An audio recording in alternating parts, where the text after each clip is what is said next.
Listen, GhettoSun Times. This is episode 10. I have one of the most special guests that I could have, and that is Mr. Justin Ford, CEO, founder, president of Oakland's own, one of our most treasured clothing brands here in Oakland, California. And just so you'll know, this is KGPC Oakland. And to the right of me is the great man, Justin Ford. Man, what's up, man? How you feeling? I'm feeling good. I'm glad to be here today. Glad to share the afternoon. It's good times. That's right, man. Oakland's own. Oakland's own. Oakland's own. Man, how does it feel, man, to have a brand? It feels good, man. It feels good to be a positive representation for the community. It feels good to go out there and build the bond that we do with our supporters. And just continue growth, man. So, as I said earlier, we're going, so it just feels good. Getting some new designs up, getting ready for the summer push. So, it's all happening. Push. Yeah, that's right. Going hard right now. That's right, man. Push it. Listen, man. So, So we got Justin Ford here, and there's a few things, man. I want to get into what it takes, man, to be your own boss and all that, and everything that you're doing in the community. But before we do that, this being the GhettoSun Times, me being Roger Porter, I got to get into like some local events, man, because there's some stuff going on in the town, man. You're in the town a lot, man. You feel like the tension, man, in the air, man, because it's funk season. It's funk. It's funk out here. It's definitely some tension. It's funk, man. Definitely man. some tension, but I think right now that we're definitely taking it in stride, and definitely for the most part turning the negative into the positive. But what we can right now as far as dealing with recent events. Yeah, brother. Look, man. Let me get into it. Let me tell the people exactly what I'm talking about, man. Because fresh edition, straight off the press, man. Of GhettoSun Times, man. Man, check it out, man. Front page. Look what we had. It's funk season in East Oakland. I ain't talking about Brookfield beefing with Sabrani Park. I'm not talking about Norteños versus Border Brothers. I'm not talking about Hamilton versus Rudsdale. No, none of that. I'm talking about Lauren Taylor versus Desley Brooks for the right to represent District 6 in the City Council. Check it out. At a Juneteenth celebration at a Royal Park hosted by Desley Brooks, who has represented the district for 16 years, Lauren Taylor thought that he would roll up with some students and hand out flyers for his campaign. Desley, being Desley, ran up on him instantly like, bruh, shake the spot. Taylor felt like he had done nothing wrong, but didn't want drama, so he agreed to take the posters down. A little while later, he was approached by security, who apparently were some motorcycle dudes that rolled up his canopy and said he couldn't campaign at all. He felt violated because he saw other people with Desley shirts on representing her cause, but ultimately he chose to leave now. I think Lauren Taylor is a fine, family-oriented, upstanding human being, but I do question his hood IQ. And I'm only doing this because he's hoping to represent a hood district. Bro, you didn't know that you would cause drama by campaigning on someone else's spot? That's how people get shot. Now granted, this ain't the dope game, but you have to know that you are dealing with a super ratchet politician in Desley Brooks. She is quick to take her earrings off and throw down in the middle of the street, or restaurant for that matter. Just ask Elaine Brown. You don't battle someone like that with integrity. She won't respond to that, and that's why the people that love her. She's relatable. People want to be represented by those that have the same values as they do. That's how Donald Trump got elected. Lauren, I'm going to say this. If you want to get elected, you have to show us that you really have town sensibilities. You don't have to have a photo op at a dice game or pop up at a sideshow, though that might help with the younger demographic, but show us that you belong at the barbecue. How you do that is up to you, but acting shocked and dismayed when someone raises you up off their spot will not get it done. Side note, I'm not voting for either candidate. Now, that's me, and that's my take. Look, Mr. Ford, man, I understand you had a few things to say about that yourself. Because I don't have guests, I have co-hosts. Man, definitely. So, I mean, just in general, I know when we do our pop-ups, I just don't like when I feel people are taking advantage of specific areas that we're building up. I mean, that should have just been a non-campaign zone. I mean, if the gentleman's running his campaign, he could run his campaign continuously and however he's doing it at multiple locations, but he definitely knew what he was doing before going in there trying to set up that campaign. And then, too, like you saying, with people just being relatable, Miss Brooks, like, she's definitely come by the booth and personally supported. She's bought a T-shirt or two And then I got a lot of respect for her just off the equity program, just her sitting out there and fighting for a cause that a lot of individuals were in jail for. And it's just like, you know, for somebody to stand on the front lines and develop so many enemies, we just respect her for that, and also her support. And then that's the type of attitude it's going to take to make change in Oakland. Yes, sir. Yes, sir. Yes, sir. I appreciate it. I appreciate it, man. Look. We got more stuff. We got more stuff before we get into the Justin Ford extensive interview, man. Look. In other news, GhettoSun Times. Check this out, man. What is happening, man? What is happening around the country? Oh, okay. What? Officer Michael Rosfeld of the East Pittsburgh Police Department has been charged with homicide in the death of 17-year-old Antoine Rose. This happened on June 19th. The teen was in a car with 2 others. They were pulled over and believed to be connected to a drive-by shooting. Antoine Rose got out and ran. Officer Michael Rosfeld pulled out a service pistol and shot him in the back. This is tragic and hella frustrating, but I hope that the state of California is taking note on how the state of Pennsylvania is dealing with this situation. It took a little over a week to bring charges on this officer in East Pittsburgh, Pennsylvania. In 2015, it took a matter of days for the state of South Carolina to charge Officer Michael Slager with murder after he shot Walter Scott. Compare that with the month that it took for California to charge Johannes Meserly in the murder of Oscar Grant, who wound up only doing 11 months for involuntary manslaughter. In addition to the fact that the officers who killed Mario Woods in San Francisco in 2016 were never charged at all, and you'll get around to seeing my point that California, the Bay Area in particular, is not liberal. It's not progressive. And California is not any less racist than any other state in the union. 2018 has brought us proof of this truth in the form of Barbecue Becky at Lake Merritt calling the police on black men for barbecuing, Jogger Joe, who threw a homeless man's items into Lake Merritt, and now, most recently, Permit Patty, who threatened to call the police on an 8-year-old girl in San Francisco. Just because you don't use the N-word and you voted for Barack twice and Hillary once does not mean that you are not racist. If you would rather see a black person in a cage than have a conversation with her or him, then you are a racist. The Bay Area is a racist place. Always has been. That's why the Black Panthers were created. Remember? Can we please stop the delusional hippie LSD summer of love Prius driving vegan lifestyle yoga mat carrying fantasy? We can't deal with mass displacement and mass incarceration if we can't first admit to ourselves that we have a problem with hatred. Listen. We got Justin Ford here, man. Those are some facts, and those are some facts. Just trying to touch back on that Pittsburgh thing, right? We need to do a better job of hiring people, man. Just in general, I think we need to have more stricter rules to becoming a police officer. I was having a conversation with my wife, and she was telling me that the officer, I think he was fired from some college out there. I think the University of Pittsburgh. I think he beat up the chancellor's son or daughter or something like that, and he got kicked out. And then he got the police job. And if my memories right now was like his first day on the job, 90 minutes into it, it's like you can't give these people guns and expect them to go out and protect the neighborhood.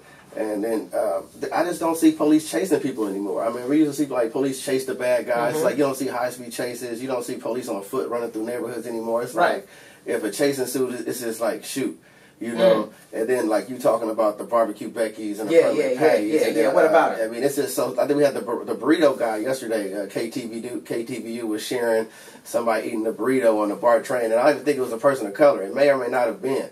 But dude was really serious about not eating the burrito on the BART train. So this is just a form of gentrification to where, you know, the Bay Area may not have been like, you know, you already had the movements because my mom graduated from Cal. You know, she went there during Cal Berkeley. She was there during the movement. So you already kind of had the freedom of speech, the equality movement, the women push. You know, so you already had that stuff kind of birthed out here. But now those people that were involved in those movements are now, like you say, older. They're moving out, and now the people that are moving in, they come in with the values from wherever it is, and this is not home, so you can't expect these people to respect you as a local, respect you as a native, or for that matter, in some cases, the environment. So this is kind of like where we are at the time, and what are we going to do as locals to keep fighting? Man, you know what? What can we do? And I say that's a loaded question, right? But look, so here's the thing. Now, I know you personally. Mm. I know that you are an optimist. You're an optimistic, positive-minded human being. I tend to be more pessimistic, right? Mm-hmm. So I see the lake on Sundays in 2018 is popping. After the Barbecue Becky situation, look, we be out there. You know what I'm saying? We be representing. We just had the Lake Fest. The Lake Fest was a righteous, solid event. You were vending there, right? Mm-hmm. Bumped into you there. So we're having things. We're coming out for these events, right? But in terms of fighting against gentrification, the pessimist in me is like, okay, it's good that we can show out at the lake on Sunday. Shout out to Andre 3000. He came through. That was dope, right? So that's a beautiful thing, right? But is it doing any good in the fight of gentrification if you come to the lake on a Sunday and drive back to Antioch and you drive back to Tracy, right? We can only fight that through like buying property, right? Like, is there any other way to do it? I mean, you really hit the nail on the head. We really got to start even if it's not, ownership is definitely the way, but even just right now as a start of generating income, putting our money together to maybe have one type of location for individuals, kind of like flea market style or upscale flea market style. I mean, to start developing money, equity, and then trying to reinvest back in our community by buying locations here, maybe buying locations there. It's all easier said than done because these property values now is all, in the millions. Oh my God. Upward echelons, a couple hundred thousands, but it's not impossible because other nationalities are doing it. So, I mean, we just got to go ahead and really put our egos to the side and really be willing to work with one another. You know what I'm saying? And if you can't swing the rent, man, you better let your niece and your auntie and your let everybody move in the house and break it down, right? It's a 30-year mortgage, 30-year loan on X amount, let's say $1 million. So, I mean, I'm not a math professor, but, at the end of the day, it's going to be something a month. Right. And love, and I'm going to get you back next week, and you go handle that this week. That's not going to get it done. Right. So that is one issue, though. We do need to take ownership or at least come in and make a stronghold in a spot that we could rent, but just to really establish ourselves as being here in the community, and also trying to hold on to property that we got, and don't be so quick to sell everything, man. Once you sell everything, you can't move back. So if we do have something, the best way that we could fight is by keeping that. And then if you don't have something, man, it's trying to pull your money together to stack it and make it happen. Yeah, I generally refrain from having a gentrification conversation because, well, it's exhausting for one. Yeah, definitely. And then I don't think that people look at it from every angle. Now the prices are up. People are being priced out. People are being forced out on the street. Like, that's a very real part of it. But you brought up the reality that a lot of people sold Big Mama's house.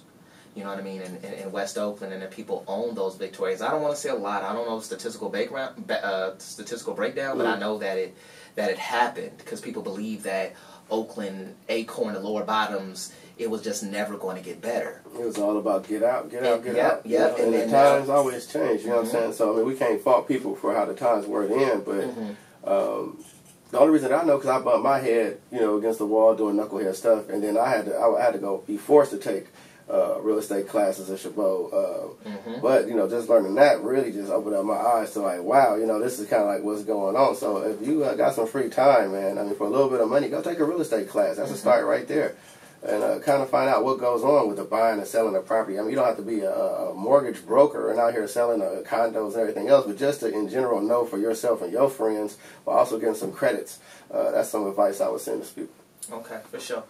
So, what are some things that you did to make money before Oakland's own, and what made you want to go into business for yourself? I did all type of stuff, man. I got a long resume.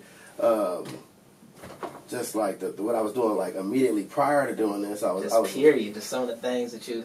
Man, I didn't did a whole bunch, man. I mean, growing up in Oakland, I mean, you can almost name it. But before that, or after that, I should say, when I started jumping into the workforce, I started doing like plumbing style jobs, working in this plumbing warehouse. So I was able to like do a whole lot of big time plumbing deals. You know what I'm saying? Oh, word? So you have a plumbing background? You know? Yeah, I have a background in plumbing as far as dealing with like a lot of customers with like step-by-step contracts, and as far as like progression through a job. So what pipe you're gonna need, what type of this you're gonna need. But I did that, you know, and talking to these people, and they want to really keep you in a warehouse dealing with bulk customers. They didn't really want to send people like us out into the stores where you're dealing with like the individuals. Why not?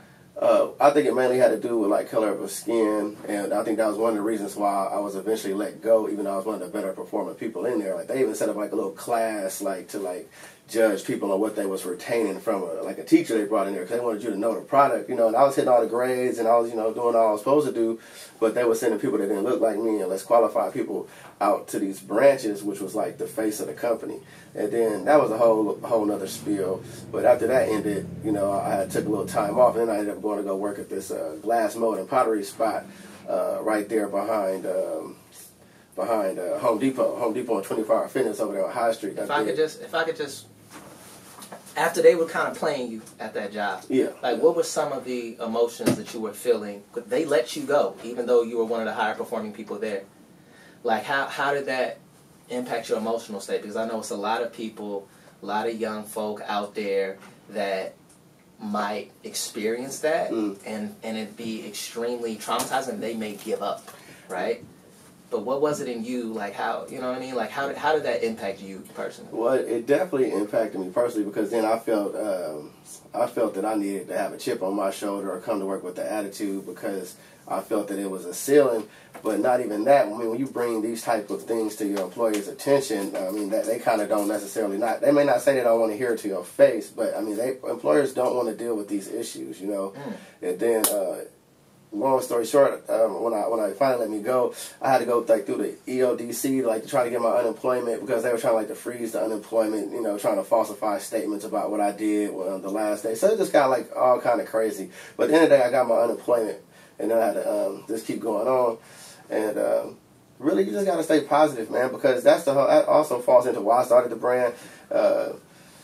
When you work with somebody else, you're working with somebody else. So you never know what that individual is going to do. The company may need to move, so if the company needs to move, oh, hey, we right here in Hayward right now, but if you want to continue working for here, we're going to be moving to Texas. You got 2 weeks to figure it out. So, I mean, it's stuff like that goes on. I mean, just because you get a job or a career or a profession, I mean, that doesn't really just lock in your life. You always got to be prepared for some change. Okay. All right. So, when you're working for somebody else, you never know. Man, you never know. Okay, all right. So with that, what was there a breaking point when did you get a vision? What happened? And in what year was it when you were just like, Oakland Zone, that's the brand, baby? Okay, so that would fast forward us to like the last job I had, and then I had a cool job, man. We was making like over $100K a year, making wine bottles. You was making over 100K? Yeah, I was making over 100K, man. I wasn't able to hang out because it was like a rotating shift. Where was you at? Were you in Nashville? I was right there. No, I was right there in Oakland, right there on between Fruitville and High Street. It's a dirty abandoned factory right there. Like, especially everybody that goes to 24 Hour Fitness, you see all the graffiti all up on the building and stuff like that. So the factory's closed down, but that's a global company. And just like, you know what I'm saying, the cost of business, it was getting too costly for them to continue doing business versus the quality to continue to have the Oakland plant open. So it was like the next best thing for you was like to either go to Tracy, which was the next closest plant. They had Tracy, they had Los Angeles, and then I was thinking about going to Atlanta, but I'm like, I'm not about to move to one of these places, because, you know what I'm saying, then I'm going to be up out of town, you know what I'm saying, and then I'm going to be, you know, I could possibly be facing this situation somewhere else that's not home, you know what I'm saying, with something that I just bought, you know, all the types of things. Yeah, and I'm not going to be all this hopping here and there and selling this and that, so that was one of the reasons why I wanted to stop working there. So I didn't get, with the last job I had, I didn't get fired or let go. But there's like, since the plant's closing, we just left on good terms. So they actually still paying my union dues. But towards the end of that, my last couple of months when the writing was already on the wall, I'm like, man, I got my son coming. Like, I wasn't liking what I was seeing in the town, you know. And then I was like, just in general, without my footprint being out there, you know what I'm saying, like. I felt stuff was going this way where it could have been going that way. I didn't like the reflection of the town that was being put on by other brands that were dominating the market. I didn't feel like anybody else was stepping into that forefront. And I was just like, I probably need to maybe do clothes. And then I was also trying to figure out. When you say stepping into that forefront, what do you mean, sir? I mean, going back in like 3 years ago, you know what I'm saying? Like, nobody was really making a brand that I felt that was going to be able to go with the top dog. It was just seemed like everybody was being content with being the second or third, or even before we came, like nobody was really putting like effort into their brands. It was all T-shirts, you know what I'm saying? Nobody had like too many jackets or 5-panels or different, you know what I'm saying? It was all just like bland. I mean, yeah, since we done came, like now everybody's gonna try to step it up, you know, and then other brands have also come up during the time that we've been coming up too. So like over the past 3 to 5 years, stuff has been changing. But when you asked me in 2015 how it was looking pretty slim, and I felt like I could do this and find a way to get back to the community. So the community was always in mind in doing it. And then, you know, we got our first box of stuff. I was still working, and then, you know, just like really networking with, you know, just like how me and you know what I'm saying? I've been knowing you since, you know, high school. And then, you know, I still just got a good relationship with a lot of people. Man, I'm not one of them dudes that like was doing bad and like burnt a lot of people, you know what I'm saying, did a whole bunch of bad business. So, I mean, however I know you, you know, was always on good terms. So we got some good support, you know, from out of the gate. And then, you know, once the job stopped, you know, I was kind of nervous, like, what we going to do? You know, and I was just like, we're just going to keep pushing, you know what I'm saying? And then we ended up going to First Friday, and then, you know, kind of 2015, that was the first. This is 2015, March was when we first got the concept, like, pressed up, ironed out, here it go, and then somebody took a hoodie, it was March 15, but, like, we was working on it, like, end of January to, like, February, you know, so pretty much all of 2015 we was trying to figure it out, but March is when we got the wheels rolling. Bro, I didn't even realize. For some reason, I just feel like Oakland's own has been around for like way longer. It just feels, man, you had a crazy. We're going to get back to like whatever, like how it you know blew and everything like that. But you got a pretty sick marketing team, because I see the stickers everywhere. Like your street team, like people get super active. Like I see the stickers all over the hood, and I see the brand. I see people wearing the brand when I'm running, I'm jogging, I'm exercising. Like the word is out to a certain extent. The word is definitely somewhat out, you know, and I know we're gonna eventually have our breakthrough. But we're not really chasing that breakthrough. Like, even with the brand itself, like, we're not chasing a certain person or a certain character or a certain financial status. You know what I'm saying? So when I put a person in the shirt or somebody supports us, you know, we take just as much pride with them as if it was like somebody like Kevin Hart wearing our stuff. You know what I'm saying? So it's just like, you know what I mean? It's like the love is just greatly appreciated, man. And that's really what's been keeping us rolling, along with the positivity, as I said earlier. And like trying to maintain this giving back. We're trying to get ready for this back to school drive right now. So we're gonna load up on these backpacks and school goodies for all these kids. What's that, man? What? Explain, man. Break that down for us. You gonna do what? We gonna load up on these backpacks again. So this is gonna be our third year. So you just hand up. You just how does that go? we gonna order a whole bunch of backpacks ourselves through the support of the brand. We're gonna order up a whole bunch of backpack supplies, the composition books, calculators, and then we're also gonna open up to anybody that wants to donate. You know, if anybody wants to donate, they can come down to First Friday and drop off some goods. If somebody needs to pick up some stuff, August 1st Friday, they can pick up some stuff, no questions asked. Come see Justin at the Oakland's own at First Friday, August. First Friday, First Friday, August. And now we're gonna pass that stuff. Let's plug it all the way, and then we'll get back into the questions. Can they social media? Can they email? Oh yeah, Instagram at Oakland's Own 1852. Our Gmail, Oakland's Own 1852 at Gmail, and then First Friday on 24th and Telegraph. Okay. Now back to the brand, back to the birth of the brand, man. Do you have a background in fashion, or you used to always look fly and whatnot? Why clothes? Well, you know what was funny? My dad's been doing fashion for like 40 years plus, right? He's doing like tailor and stuff. He just worked for like Jessica McClintock, wedding dresses, so he does all types of stuff. But I never was like, oh, you know what? I want to follow in those footsteps. You know what I'm saying? But I also know, like, growing up, you kind of did, though. Like so I'm a mid-30s now, so 3 years ago, I started definitely following the footsteps. But, like, I also knew, like, what I like to wear, you know, growing up, you know what I'm saying? Like, what we was wearing, like, the polo hats, the Gap hoodies, you know what I'm saying? The beanies? The beanies, you know what I'm saying? The starter jackets, you know what I'm saying? The essence of, like, what we, like, you know, like, what we really wore. So like my brand is trying to bring back like the old closet and stuff like that. That's kind of like what we chasing. So I already know the stuff that I like was cool. So it's just really putting the Oakland flair on it, and that's also been a recipe to success too. Just trying to come like that, but yeah. So I didn't have a background. I didn't just say I was going to do this. You know, when my wife and I said we was going to do it, you know, we just kind of grabbed one box and then just started running, and then grabbed two boxes. I mean, it's kind of a crazy story. I mean, we just didn't really set out to like. To knock it out, you know, kind of like the way that we're going, but we just really blessed, though, man. We're really blessed, and we, like I said, we rolling with it, man. We rolling with the punches. Hey, man. So, you know, how can we get black people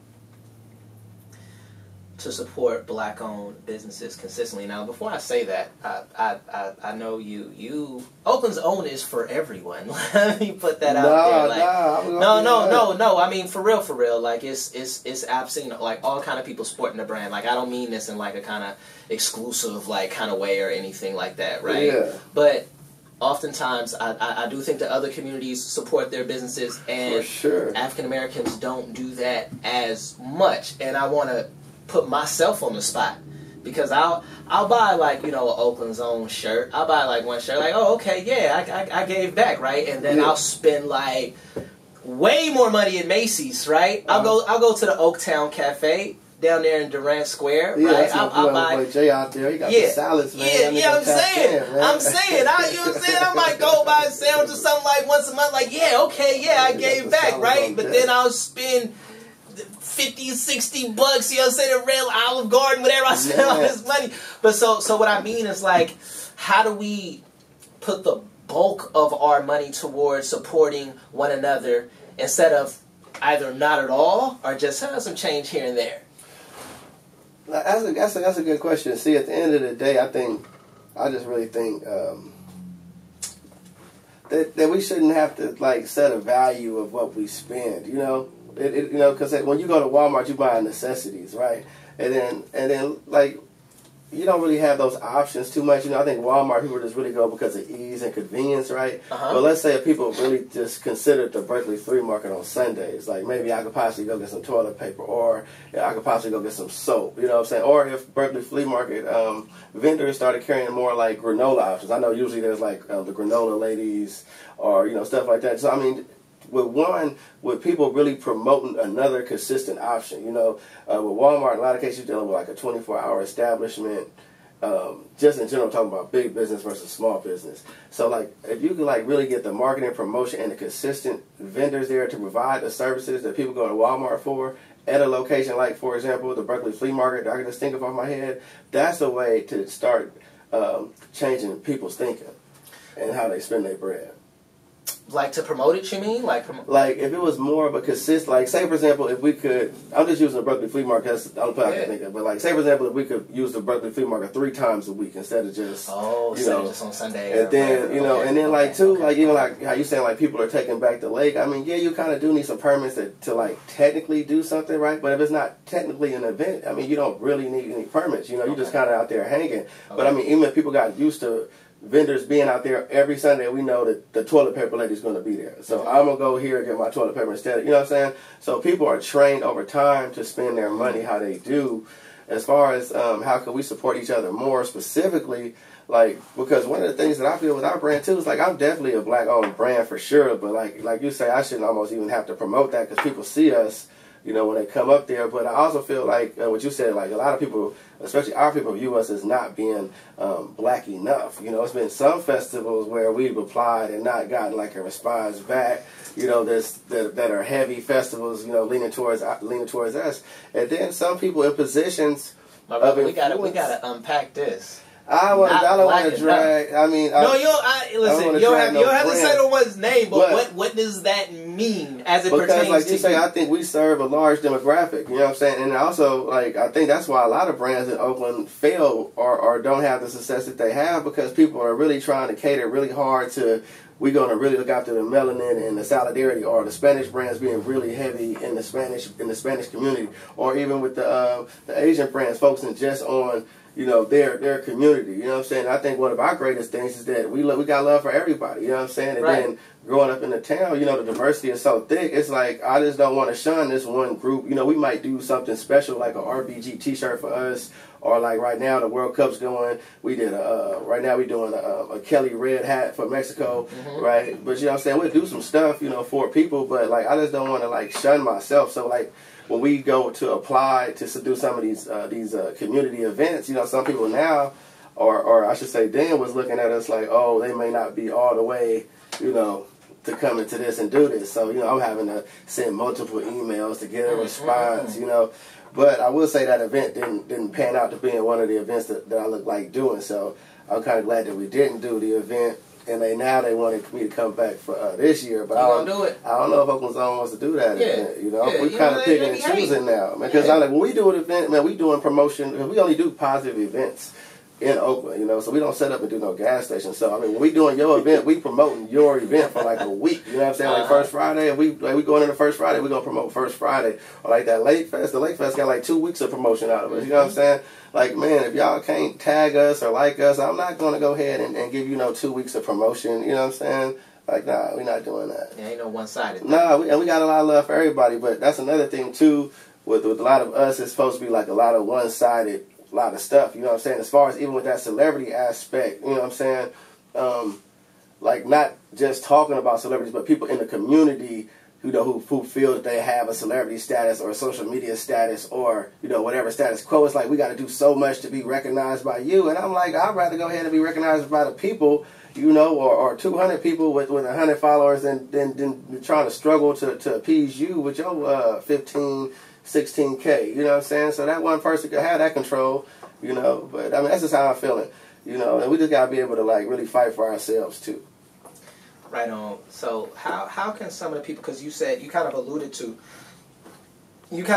being in Oakland and doing Oakland type things, to get some bread here and there as a youngster. And my question is, how can we kind of sway some of those people that are living a street life and have real entrepreneurial type of mentality, and they know how to follow the money, and they know how to get money when they came up with no money? How can we get those folk to apply this skill to something legitimate, knowing that society obviously is like trying to stop that from happening? But how can we reprogram people to kind of veer away from the street life? They just got to really try something new, and then too, we kind of getting further from our youth, and then like our older brothers, as far as like when the real gangbang was going and everything, like in the LA area, but more so in the town, with the turfs and things like that. I think we kind of, tell them about the early '90s, man. It was really That's serious, another episode. But I think we're kind of getting away from you know what I'm saying, from that era.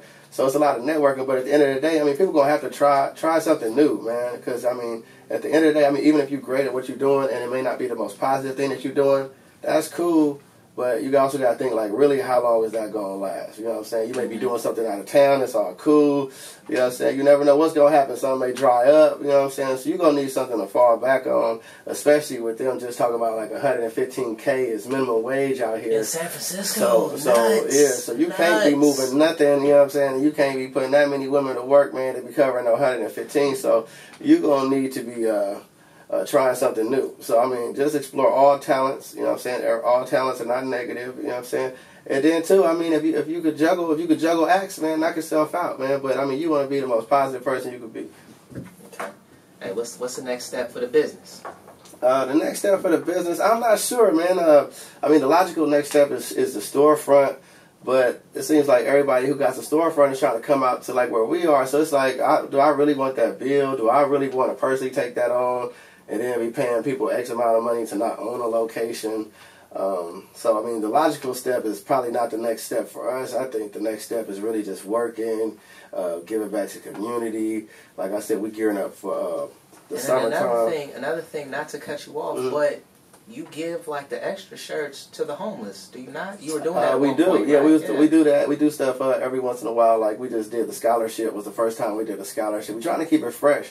Like we did the donations to Puerto Rico. We've been working with my boy Mike Lee every Christmas for Give Oakland, the Thanksgiving drive. So I mean, depending on the time of the year and what's going on, we do some stuff. We have given away hoodies That's how we started the brand, was giving away hoodies. Before we had T-shirts, hats, anything, we started as a hoodie brand and was built on giving away hoodies as far as to the less fortunate in the colder months. So like right now we're in the midst of summer, so now we're focusing, like I said, on the back to school drive. And then once that we finish the back to school drive, I think we'll be gearing up for some more community work, probably some more care packages, and then going into Thanksgiving. So it's like, that's just amazing to me, because you're a local brand right here in Oakland, branching out, doing your thing. But I feel like you give back more than these major brands that we have nationwide, global, whatever. And that's that's pretty outstanding, man. For sure, because I didn't want to like personally take on the Oakland name or try to represent for the city and then not give back too. Because I feel my personal ways I do about what's going on in the town and what I could do to try to change it or like let my voice be heard. How people say if you don't like something, do something about it. So well, here it is. Oakland Zone is what we do about it. Right now, and trying to just link with more like-minded people like yourself, giving us opportunities. Like I had, like I said, these jobs making huge amounts of money and doing all this other stuff. But what Oakland Zone has really done, gotten us closer into the community to like really meet individuals. Even going into these places like these community events, these churches, going into the school system, talking to these youth about entrepreneurship and being successful, positive thinking. It's just like, we're definitely not making the money I was making, but it's definitely a more positive and fulfilling gig right now. Yeah, and you're making it, right? Like, oh, we're definitely making it. We're definitely making it, and we're going to continue to try to make it. You know what I'm saying? Stuff changes and things change, but we're going to try to prepare ourselves for stuff like that. And like I said, we're gearing up, for example, right now with the new stuff for the summertime, and we're going to let that carry us through the end of the year. So, we got some stuff cooking, too, that's going to be in our favor to keep it pushing. What does success look like for your brand? The success just looks like Oaklanders wearing Oakland Zone. That's success. Oaklanders wearing Oakland Zone, man. We just represent for the house, representing for each other. And other native Oakland brands too. It's not just ourselves out there. We do recognize other brands as well, other native brands. But yours is the best. If you ask me, I'm gonna definitely tell you that, man. If you look at what we do and what we drop and how we drop, then you just look at how the environment changes not too long after. So we definitely trendsetting in the clothing game, and we're gonna continue to do that too. Hey Justin, man. Check this out, man. I know you're a music guy. Okay. I know you're Oakland's own. You're into Oakland music, that Oakland sound. Yeah. Listen, man, I got a quiz for you. All right, let's see. This is the quiz portion. That's right, classes in session. All right, here we go. And so we want to, what I'm saying? You representing the brand. You really from the town, man. This thing is going to authenticate that or disprove that notion, man. You ready? You nervous? It's serious. Man, this is serious. I know we're going to get a passing grade. Man, listen, man. You got to, so this is how it goes, man. I got 5 questions, each worth 2 points apiece. Okay. Man, I want an A or a B, man. That's either an 8 or a 10. You ready? Let's go. You got this? Let's go. You feeling confident? I feel good, man. I listen to everybody. All right. Check this out. Question number 1. Name 2 original members of En Vogue. And I know they went to Tech. I know they went to Tech. You start asking about group members' names now. We gotta go next. That's a big question. I'm serious. Can you give me one? You had to have a crush on a girl from En Vogue, man, growing up in the town. I'm never gonna get it the whole 9. Like, come on, man. You don't remember the one that went to Lucy Pearl? Man, my sister had them on the wall. I think that's one on the wall right there. I think that's so you know. Come on, see, I see where you're going. Come on. Remember, what was that, A Tribe Called Quest? I used to have a crush on Dawn from En Vogue. Dawn. Dawn's one. That was I met her in person. Dawn was my favorite. So I never met them either, though. I never met them. Yeah, but before I met her, I knew their names. Okay. So no, I'm not gonna let you. So there's Dawn, there's Terry, there's Max, and there's Cindy. I should have known that Terry, though. I should have known that Terry. All right, man. So you gotta get the rest right. There we go. You gotta get the rest right, man. That was a good question. Hey, check this out. This one's multiple choice. Okay. The 1990s Oakland-based hip-hop duo, the Bad Influence Clique, consisted of these 2 members. A. Black C and Mr. Chris.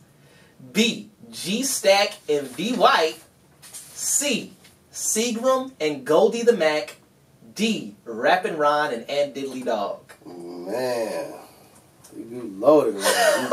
I'm gonna go D on that one, man. I mean, you know. Ding, ding, ding, ding, ding, ding, ding. You got it, man. Rappin' Ron and Diddley Dog. You got it. That was a duo, man. Rest in peace, Rappin' Ron. Man. You got it. So much that Okay. could have went on if he was still around, Yeah, man. yeah, That was absolutely. the real flow. So, Absolutely. I mean, the hip-hop, I kind of go. We start going into singing, though. Okay, okay. I have her on the wall, but let's go. Let's see how we do in the next question. Let's see how we do, brother, man. All right. One up, one down. Here we go. Keep It Real, Keep It on the Real by 3 Times Crazy came out in what year? I'm going to go with, that got to be, that was on the Stack and Chips album. That was high school, so that was like 97. Final answer? I'm going to go with 97. It was like freshman. Ding, ding, ding, ding. Okay, he knows his hip-hop. That's impressive. I thought that was going to be a hard one. I wasn't up on 97, like the that's dual good. committee and all I had that, to like look that up. I had to look that up. beforehand. So like to keep it on the real, like that was like their real breakthrough. It was. For me personally, like oh okay, this is 2-3 times. Was you up on Sick of Luffa? That was hard. They first No, I wasn't up on it. I don't understand. I wasn't really up on it before to keep it on the real. Once that dropped in, like the back listening and all the other stuff happened though. But I for sure remember being on the bus at the schoolhouse, like youngster, like oh okay. So that's how I was able to knock that. That was a Stanky Panky was on there, right? It was serious though. It was serious. Keep it on the real album was serious. Okay, for sure, for sure. 2 up, 1 down. That one was good. Okay, he knows his hip hop. I got another hip hop question for you. Okay. All right, you ready? This Bay Area hip hop legend was killed on the streets of Oakland in 2015. On 2015. This Bay Area hip hop legend was killed on the streets of Oakland in 2015. Man, I'm really trying to think right now. I know you know this, man. I definitely know this answer for sure. You know this for a fact. I definitely know this too.